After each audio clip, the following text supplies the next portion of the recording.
આજની ધર્મકથા. પ્રણામ.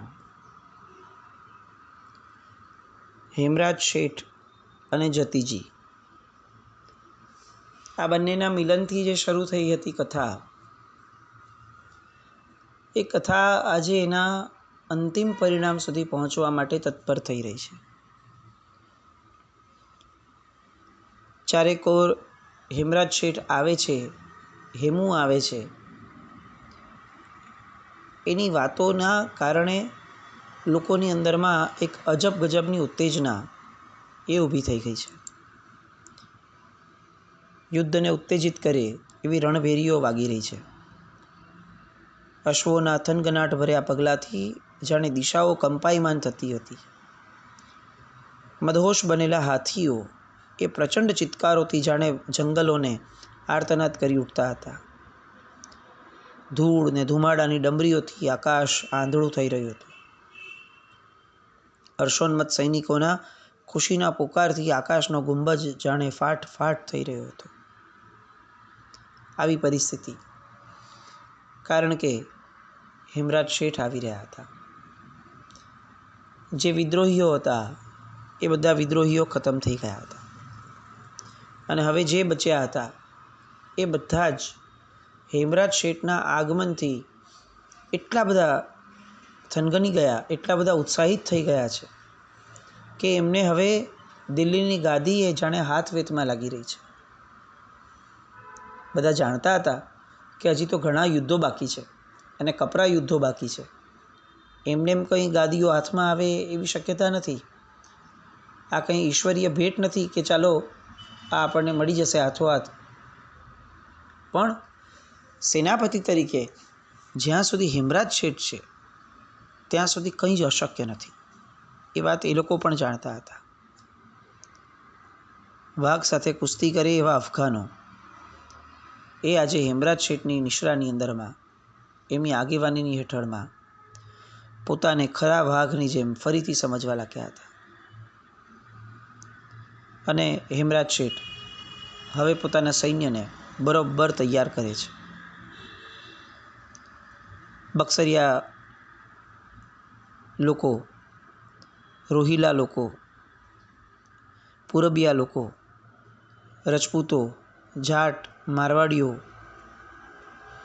આ બધા જ ભેગા થઈ અને નાયક તરીકે હેમરાજ શેઠને સ્વીકારી અને એમની માટે પોતાની જાન કુરબાન કરવા માટે પણ તૈયાર થઈ ગયા હતા. હેમરાજ શેઠે શમશેરબાજ એટલે કે તલવારબાજ, પટ્ટાબાજ, કોઈ ભૂસકા મારનારા લોકો એમને પણ તૈયાર કર્યા હતા. કેટલાક એક દસ્ત એટલે એવા વ્યક્તિઓ કે જે લોકો એકલા હાથે લડે, એવાઓ પણ તૈયાર કર્યા હતા. કેટલાક લકડાયત લોકો, લકડાયત એટલે જે લોકો લાકડાથી પણ લડી નાખે, એવા લોકોને તૈયાર કર્યા હતા.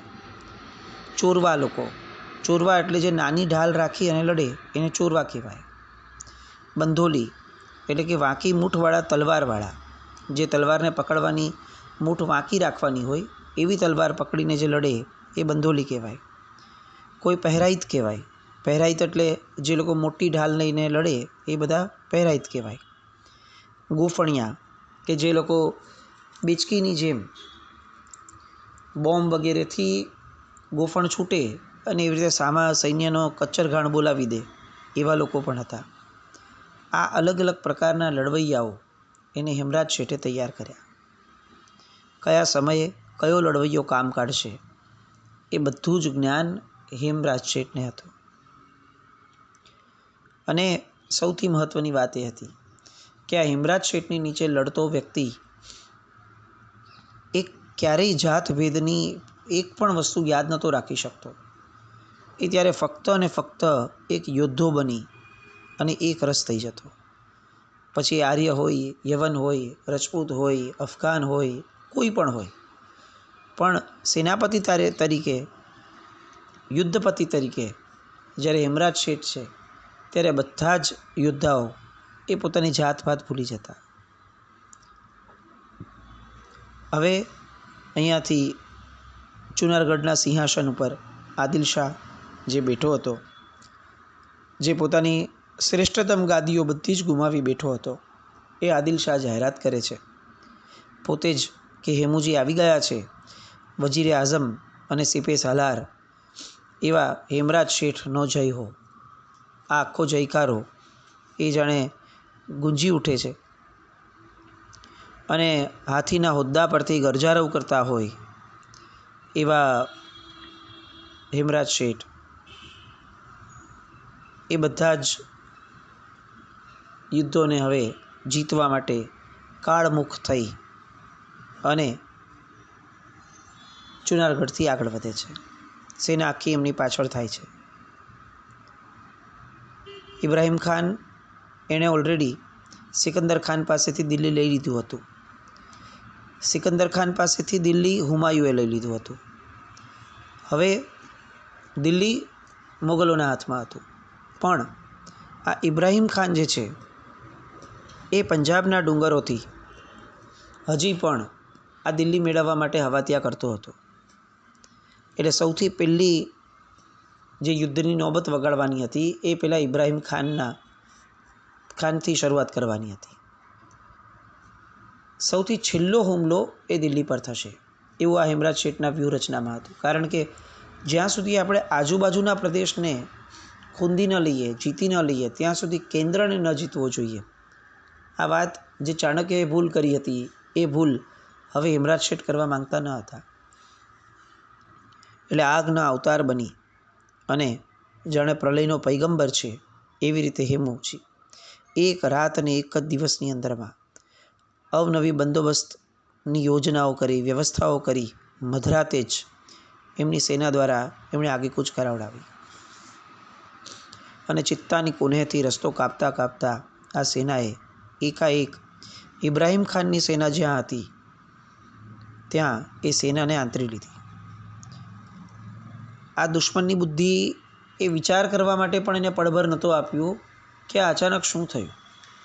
કોઈએ વિચાર્યું ન હતું કે અચાનકથી હેમુની સેના એ આ ઇબ્રાહિમ ખાનની સેનાને ક્યાંક ને ક્યાંક રસ્તામાં મળી જશે. પણ એમણે આંતર્યું અને ભૂખ્યા વરુના ટોળાની જેમ એમણે ઇબ્રાહિમ ખાનને વ્યૂહરચનાથી આંતરી લીધો. યુદ્ધ જામ્યું. ઇબ્રાહિમ ખાન તો દિલ્હીના હારની દાજ કાઢવાનો હતો. એને તો હતું કે મારા હાથમાંથી દિલ્હી ગયું છે તો કાંઈ વાંધો નહીં, અત્યારે જે મળ્યું એને હું ખતમ કરી નાખું. પણ હેમુજીના પ્રચંડ લશ્કર અને પ્રબળ લશ્કરી કોનેની સામે એ ટકી ન શક્યો. એની સેના ઘાસની જેમ કપાતી ગઈ અને ઇબ્રાહિમ ખાન મેદાન છોડી અને ભાગ્યો.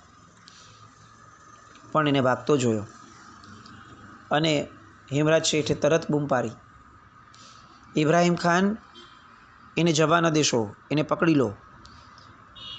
સામેથી શાદી ખાને કીધું કે મહારાજ, એને જીવતો પકડવો અસંભવ છે. અને ત્યારે હેમરાજ ખાને શાદી ખાનને અટકાવ્યો કે તમે ખામોશ થઈ જાઓ. રણ મેદાનમાંથી પીઠ બતાવીને નાસતા રાજાને મારવો એ અધર્મ છે. હું એનો માર્ગ કાઢું છું. એમ કહી પોતે હાથી ઉપર બેઠા હતા, હવા નામના, અને વીજળી વગે એમણે પોતાના મોટા ધનુષ્ય ઉપર તીર ચડાવ્યું, કાન સુધી પણજ ખેંચી, ટંકાર કર્યો અને હવાની સાથે અદૃશ્ય થયેલું એ તીર એ તરત ઇબ્રાહિમ ખાનના પગ ઉપર સીધું લાગ્યું અને તીરનું ફણું એ વિષ પાયેલું હતું. એટલે ઇબ્રાહિમ ખાન નીચે પડ્યો, આગળ દોડી ન શક્યો ઈજાના કારણે. અને આખી સેના આ પોતાના નાયકની આ બહાદુરી એની ઉપર આફરીન પોકારી ગઈ. જોત જોતામાં ઇબ્રાહિમ ખાનના હાથમાં અને પગમાં લોઢાની જંજીરો જકડાઈ ગઈ. બહુ પ્રેમથી હેમરાજ શેઠ હુકમ કરે છે કે પૂરતા બંદોબસ્ત સાથે, માન સન્માન સાથે, એન ચેન સાથે શાહી કેદી તરીકે ઇબ્રાહિમ ખાનને પકડીને રાખજો. અને ઇબ્રાહિમ ખાન બિયાનાના કિલ્લાની અંદરમાં જીવતો દફનાવવા માટે જાણે જતો હોય એ રીતે પોતે ત્યાં ગયો. આમને આમ એ ઇબ્રાહિમ ખાન પકડાયો. એ પછીથી સુબેદારમાંથી સ્વયં સુલતાન બની ગયેલો એવો એ બંગાળનો મોહમ્મદ શાહ સૂર. હવે એનો વારો આવ્યો. આ મોહમ્મદ શાહ સૂરને ચાનક ચડી. એટલે જ્યાં ચુનારગઢથી આ લોકો નીકળ્યા અને ઇબ્રાહિમ ખાનની સાથે યુદ્ધ કરતા હતા ત્યાં પહેલાં મહમ્મદ સૂરે ચુનારગઢ ઉપર હુમલો કર્યો. સેનાને પાછું ફરવાનું હતું. સેના પાછી ફરી. લોહીના કિચડમાંથી જાણે વંટોળિયાની જેમ આખી સેનાને પાછી ફરવાની હતી. પણ હેમરાજ શેઠ હવે છે ને કાળ બનીને વ્યાપ્યા હતા. એમની માટે ક્યાંય કોઈ જાતની હવે કોઈ વસ્તુઓ અશક્ય નથી રહી. એટલે હાથીઓના કોલાહલથી, ઘોડાઓના દાબડાથી, તોપ તલવાર ને તીરોની વર્ષાથી એ દિશાઓ હવે ઊંધી ચુનારગઢની દિશાઓ એ ગરજારો કરવા લાગી. ખબર પડી કે હેમરાજ શેઠ આવે છે એટલે કિલ્લાના દ્વાર બંધ કરી દીધા. આ બાજુ ચુનારગઢના જે સૈન્ય હતું ચુનારગઢનું, એ એમના એકચ્યુઅલ રાજા આદિલ શાહ એની નિર્માલ્યતાથી કંટાળેલા હતા. એમને તો શત્રુને પાણી બતાવવું હતું, પણ મૂળમાં એમના રાજા જ નિર્માલ્ય નીકળ્યા હતા. એટલે એ શાંતિથી બેઠા હતા. અને એવામાં આકાશમાં ધૂળની જબ્બર ડમરી ચડી અને જોરથી પડકારા સાંભળવા લાગ્યા. ઓ હેમુ આવ્યો રે, હેમુ આવ્યો રે. અને બંગાળની સેનામાં એ વાત પ્રસરી, માર્યા મારા બાપ, હેમુ આવ્યો છે. અને ફક્ત આ જાહેરાતના કારણે બંગાળના સુલતાનની જે ગણતરી હતી એ ઊંધી પડી. એટલા જલ્દી હેમરાજ શેઠ પાછા આવ્યા કે જે ક્યારેય બંગાળના શાહે કલ્પ્યું પણ ન હતું. એના સિપાહીઓ ના હિંમત બન્યા અને મોહમ્મદ શાહ સૂર સૌને પાનું ચડાવતો હતો, પણ અંતે સેના નાયક તરીકે એના સૈન્યને એ સાચવી ન શક્યો. મહારાજા હેમુજીએ પણ ગંભીર પળ પારખી. દરવાજો તોડવા માટેની જ્યાં વાત ચાલતી હતી નગરનો, ત્યાં અચાનક જ પોતાના હવા નામના હાથીને એમણે 2 તલવારો આપી. બીજા બધા જે હાથીઓ હતા એ હાથીઓને એક સાથે અર્ધચક્રાકાર વ્યૂહરચનાની અંદરમાં એમણે ભેગા કર્યા. આ બાજુ સેના લડતી હતી, પણ હાથીઓ સાથે એક અલગ વ્યૂહરચના સાથે હેમરાજ શેઠ એ કિલ્લાના દરવાજા બાજુ ગયા. બધા જ હાથીઓ એક સાથે એ દરવાજા ઉપર જોર લગાવે છે, રસ્તામાં આવતા સૈનિકોને ખતમ કરે છે. અને ધાણી ફૂટે એવી રીતે બંદૂકો ફૂટતી ગઈ અને અંતે દરવાજો ખુલ્યો અને બંગાળનો સુલતાન એ હેમરાજ શેઠના નિશાના પર આવ્યો. એનું માથું વિંધાઈ ગયું અને ફરીથી એ ચુનારગઢ એ અફઘાન સેનાના હાથમાં આવ્યો. બસ હવે ફક્ત આગ્રા અને દિલ્હી આ 2 બાકી હતા. અને એ બંને માટેની તૈયારીઓ જ્યારે અહીંયા ચુનારગઢમાં બેઠા બેઠા આ કરતા હતા, ત્યાં અચાનક જ એક સમાચાર આવે છે કે હુમાયુ એ મૃત્યુ પામ્યો છે. આશ્ચર્ય થાય છે. એટલે પૂછે છે શાદી ખાનને હેમુજી કે કઈ રીતે એ મૃત્યુ પામ્યો. અને ત્યારે એમ કહે છે કે સાતમના દિવસે બાદશાહ હુમાયુ દિલ્હીમાં દૌલતખાના પાસેની મસ્જિદમાં અગાસીમાં બેઠો હતો, કિતાબ પડતો હતો. અને એ સમયે નમાઝ પડવા માટે દાદરા ઉપર ઉતરતો હતો એ અઝાન આદર દેવા માટે. ત્યારે એ દાદરા ઉપર જ અચાનક બેસી ગયો અને અઝાન પૂરી થઈને નીચે ઉતરવા ગયો. ત્યાં હાથની લાકડીનો છેડો એના શરીરના વસ્ત્રમાં ભરાયો. શરીરના ભારથી પગ ખસ્યો. એ દાદરા પથ્થરના હતા એટલે કાનની નીચેના ભાગમાં દાદરાનો ખૂણો વાગ્યો, લોહીના ટીપા નીકળ્યા. એ બેશુદ્ધ થયો અને ત્યાં ને ત્યાં એ મૃત્યુ પામ્યો. હુમાયુનું આ મૃત્યુ એ બહુ વિચિત્ર નીકળ્યું. તારતીબેગ એનો સેનાપતિ હતો. એ જાણતો હતો કે જો આવી રીતનું મૃત્યુ જાહેર થશે તો સત્તા રાજ્ય વિહોણી થશે. કારણ કે હજી અકબર તો 14 વર્ષનો હતો. એટલે એણે 3-4 દિવસ માટે હજી પણ બાદશાહ સલામત એ બીમાર છે એમ કહ્યું. અચાનક હુમાયુના જેવો ડુપ્લિકેટ એક વ્યક્તિ ઊભો કરાયો. એના દ્વારા જાહેરાત કરાવડાવવામાં આવી કે હું મારી રાજગાદી મારા દીકરા અકબરને સોંપું છું. રાજગાદી ઉપર અકબરને તાજ નશીન કરવામાં આવ્યો અને પછી હુમાયુ મૃત્યુ પામ્યો છે એવી જાહેરાત કરવામાં આવી. પણ અંતે આ હુમાયુનો કારમો અંત આવ્યો.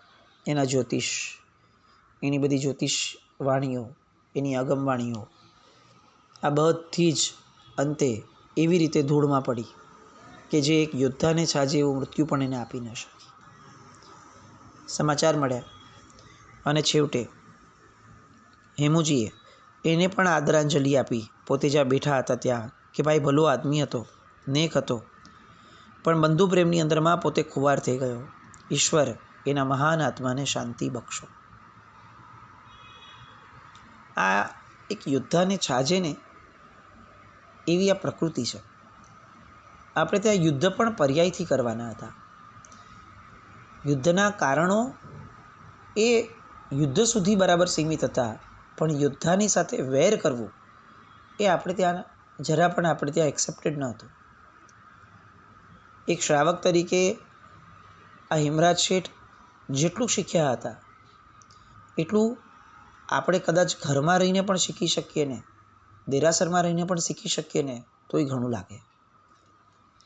એમણે તલવારો લઈને સામે લડનાર વ્યક્તિ સાથે ક્યારેય વેર ઊભું નહોતું કર્યું.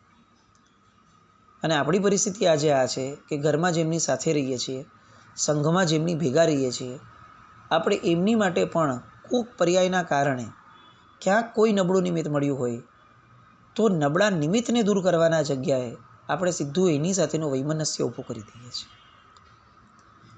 યુદ્ધના મેદાનમાં પણ જે વ્યક્તિઓએ એકબીજાને યુદ્ધના પર્યાય સિવાયની સ્થિતિની અંદરમાં માન આપ્યું હતું, એવા શ્રાવકોના વંશજો એવા આપણે. આજે કોઈ યુદ્ધ જ્યાં નથી, કદાચ અનુષ્ઠાનો, ધાર્મિકતા જ્યાં પ્રસરી રહી છે, એવા સ્થાનોમાં પણ આપણે આપણા વૈમનસ્યને ભૂલી નથી શકતા. કઈ રીતે આપણે આ ધર્મને અત્યાર સુધી સમજ્યો છે કે સેવ્યો છે એ બહુ મોટો પ્રશ્ન છે. આપણે ત્યાં જેમ વ્યક્તિ પૂજા નથી એમ વ્યક્તિ દ્વેષ પણ નથી. કોઈ વ્યક્તિની એટલી બધી પૂજા ન કરાય કે ખોટો હોય તો પણ ચલાવી લેવાય. એ વાત જેટલી સાચી છે એટલી જ સાચી એ વાત પણ છે. કોઈ વ્યક્તિના એક કાર્યને એટલું બધું નબળું ન બનાવી દેવાય, એટલું બધું એની સાથે વેર ઊભું ન કરાય કે કાર્યની જગ્યાએ એ વ્યક્તિ સાથે આપણને વેર થઈ જાય. આ પાતળી ભેદરેખા એ હેમરાજ શેઠને ખ્યાલ હતો એનો, એમને સમજણમાં હતી, અને એ પર્યાયવાદી જીવ હતા. અને એટલે હુમાયુ મર્યો તેમ છતાં પોતે દુશ્મન છે, હજી હુમાયુ સાથે લડવાની તૈયારીઓ ચાલી રહી છે, અને તેમ છતાં પૂર્ણ પોતાની અંદરની જાગૃતિ સાથે હુમાયુને પણ શ્રદ્ધાંજલિ આપે છે. અને એ શ્રદ્ધાંજલિ આપ્યા પછીથી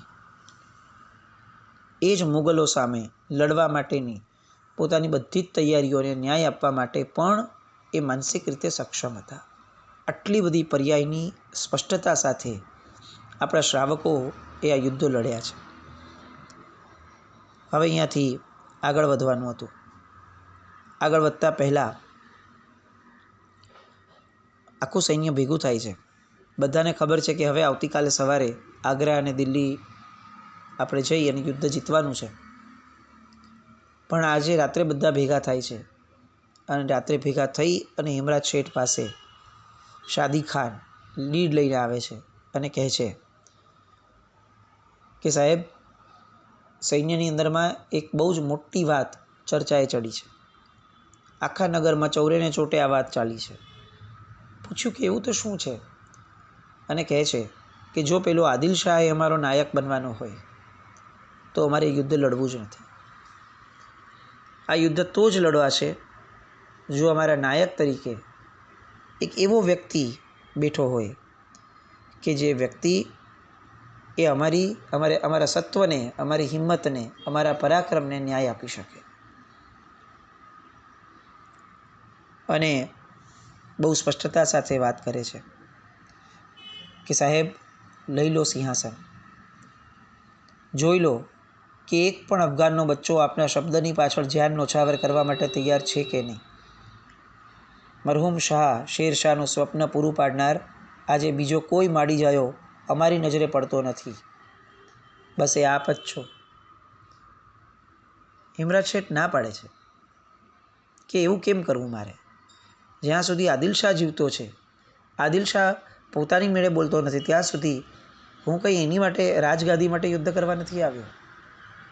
અને ત્યારે આદિલ શાહ સ્વયં હાજર થાય છે અને પોતાની જાત એ જેવી છે એવી એની સામે રજૂ કરે છે કે મારી યોગ્યતા બહુ તો ચુનારગઢ સંભાળવા જેટલી માંડ છે. દિલ્હીના તખ્તને ન્યાય આપી શકું એવું પરાક્રમ તો મારામાં પણ નથી. અને હજી દિલ્હીનો તખ્ત હાથમાં ન આવે એ પહેલાં જ જાણે આ હિમરાજ શેઠ એ વિક્રમાદિત્ય હેમુ તરીકે જાણે સ્થાપિત થઈ જતા હોય એવી રીતે આખી સેનાએ એમનો જય જયકાર કર્યો. વિક્રમાદિત્ય હેમુનો જય હો, વિક્રમાદિત્ય હેમુને જય હો. આ આખી વાતો લોકોની અંદરમાં ફેલાવા લાગી. વાતો દિલ્હી સુધી પણ પહોંચવા આવી અને હવે મોટા લશ્કર સાથે મેરઠ પહોંચવાની તૈયારી અને અંતિમ યુદ્ધ જે છે એને કઈ રીતે ન્યાય અપાય છે અને એ પછીથી આ દિલ્હી કઈ રીતે સર થયું અને વિક્રમાદિત્ય કઈ રીતે બન્યા, એની બધી વાતો માટે આવતીકાલે ફરીથી મળીએ. જીના આજ્ઞામૃત કંઈ પણ બોલાવ્યું તો મિચ્છામિ દુક્કડમ. જૈનમ જયતિ શાસન.